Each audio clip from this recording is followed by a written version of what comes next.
दोस्तों, जो खबर मैं आज बताने जा रहा हूँ इसका ताल्लुक आप सबसे है।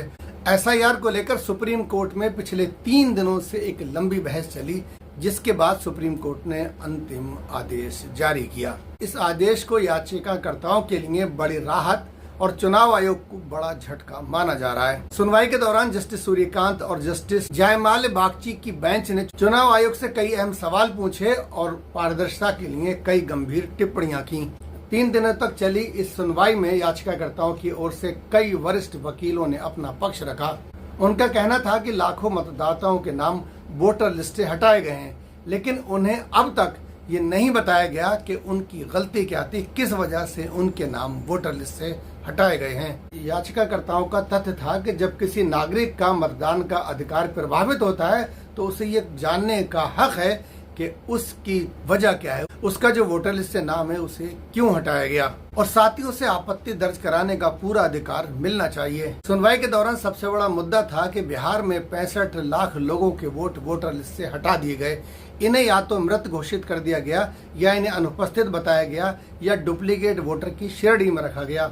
अदालत ने चुनाव आयोग से पूछा कि जिनके नाम हटाए गए हैं, क्या उनको ये पता भी है कि उनका नाम क्यों वोटर लिस्ट से हटाया गया? क्या उन्हें इसकी वजह पता है?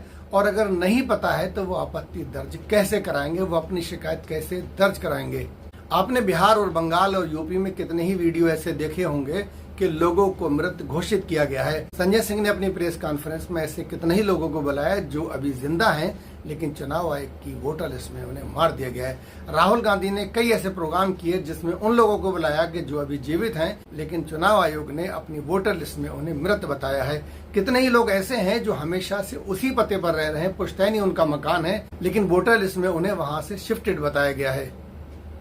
सुप्रीम कोर्ट ने चुनाव आयोग को निर्देश दिए। उन्होंने कहा कि ये बताना काफी नहीं है कि आपका वोट वोटर लिस्ट से हटा दिया गया है। हर मतदाता को ये जानने का हक है कि उसका नाम किस कारण से हटाया गया है। सुप्रीम कोर्ट ने कहा कि चुनाव आयोग को ऐसी व्यवस्था करनी होगी, जब कोई व्यक्ति अपना ईपिक नंबर डाले तो उसके माध्यम से, उसके जरिए से वो ये चेक कर सके कि उसका वोट क्यों काटा गया है। चुनाव आयोग ने स्पष्ट किया कि ये जानकारी केवल अधिकारियों तक सीमित नहीं रहनी चाहिए। इससे जिला निर्वाचन अधिकारी की वेबसाइट, संबंधित कार्यालयों और तमाम सार्वजनिक माध्यमों पर उपलब्ध कराई जानी चाहिए, ताकि हर नागरिक इस जानकारी को आसानी से प्राप्त कर सके। सुनवाई के दौरान चुनाव आयोग की ओर से कहा गया कि ये जानकारी पहले से ही स्थानीय स्तर पर मौजूद है, यानी कि बीएलओ के पास उपलब्ध है।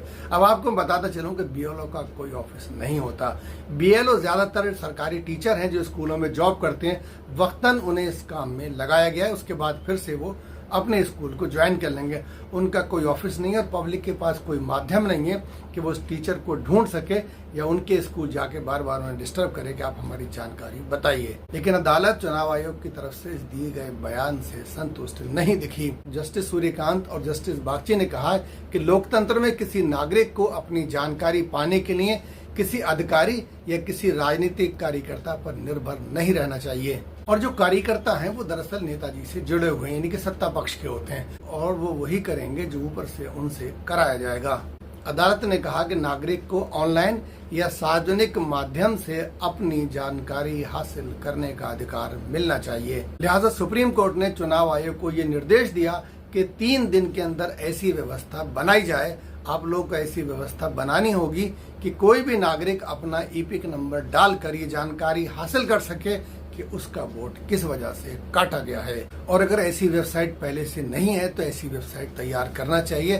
साथ ही उस वेबसाइट का इस तरह से प्रचार किया जाए तमाम सोशल मीडिया प्लेटफॉर्म पर, तमाम अखबारों में, रेडियो पर और तमाम बड़े टीवी चैनल पर, कि ये जानकारी हर नागरिक तक आसानी से पहुंच जाए और वो अपने वोट का अधिकार जान सके कि उसका वोट किस वजह से काटा गया है और उसकी आपत्ति वो दर्ज करा सके।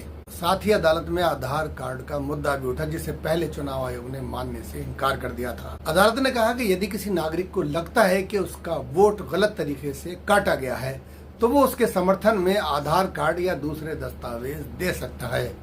अदालत ने साफ कहा कि शिकायत करने वाले को अपनी बात रखने का पूरा अधिकार मिलना चाहिए, क्योंकि अब तक लोग भटक रहे थे जिनके वोट काट दिए गए हैं, उन्हें यही नहीं पता कि किस तरह से इस वोट को जुड़वाना है और हमारा वोट क्यों काटा गया है।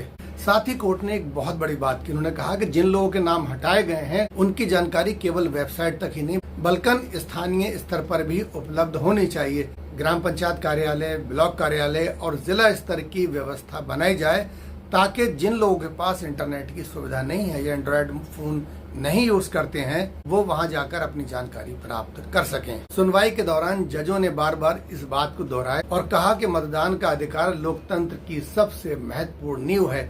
अगर किसी का वोट किसी वजह से भी कटा है तो वोटर को ये जानने का पूरा अधिकार है। साथ ही उसे अपील करने का भी पूरा मौका मिलना चाहिए।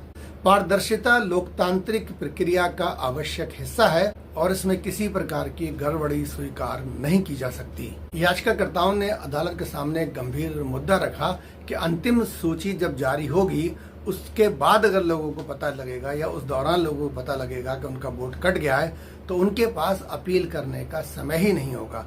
अदालत ने इस बात को गंभीरता से लिया। इस पर अदालत ने कहा कि लोगों के पास जो इन्फॉर्मेशन है इतने टाइम से पहुंचेगी ताकि उन्हें अपील करने का पर्याप्त समय मिल सके। अब इस मामले की सुनवाई 22 अगस्त को होगी, जहां चुनाव आयोग बताएगा कि उसने सुप्रीम कोर्ट के इन आदेशों का कितना पालन किया है। अब लोगों की नजर इस बात पर टिकी है कि चुनाव आयोग सुप्रीम कोर्ट के दिए गए निर्देशों को किस तरह से पालन करता है और किस तरह से अमल में लाता है ताकि जो लोगों के वोट कटे हैं उनको दोबारा से जोड़ा जा सके।